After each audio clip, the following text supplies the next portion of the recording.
Dengue কেড়ে নিল আরও 6টি প্রাণ। চলতি বছরেই 349 জনের মৃত্যু শুধুমাত্র এই ডেঙ্গুতে আক্রান্ত হয়ে।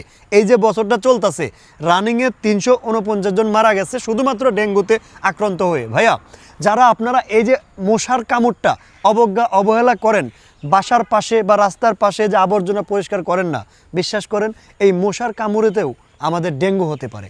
আর এটা একটা মরণব্যাধি। বর্তমানে ডেঙ্গু হলে মানুষ মারা যাচ্ছে ভাই। যে কারণে বাসার মধ্যে মশারি টানানোর চেষ্টা করুন। সন্ধ্যার সঙ্গে সঙ্গে জ্বালানা লাগিয়ে দিন, যাতে করে বাসার মধ্যে মশা না ঢুকতে পারে। এবং কি, আপনার সন্তান যখন দিনের বেলায় রুমের মধ্যে খেলাধুলা করবে, চারিপাশে ভালো করে লক্ষ্য রাখুন আপনার সন্তানকে যেন মশায় না কামড়ায়। মশায় কামড়ালেই কিন্তু ডেঙ্গু হইতেছে, এবং ডেঙ্গু হলে মানুষ মারা যাচ্ছে ভাই।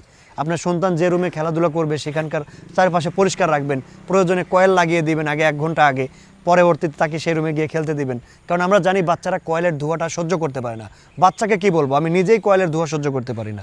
আপনি কি করবেন, আগে কয়েলটা লাগাবেন, লাগানোর পরে রুম থেকে মশাও বের হয়ে যাবে, কয়েলের ধোঁয়াও যখন বের হয়ে যাবে তখন আপনার সন্তানকে সেখানে খেলতে দিবেন। আমি যেটা করি।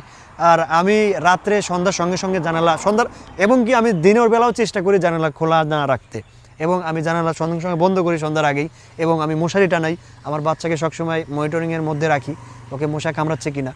আপনাদেরও বলতে চাই, প্লিজ বর্তমানে এই সময়টা একটু মশারোধ করুন এবং মশারি টানান, প্রয়োজনে কয়েল লাগান 1-1.5 ঘন্টা আগে, পরবর্তীতে ফ্যান চালিয়ে কয়েলের ধোঁয়া বের করে দেন।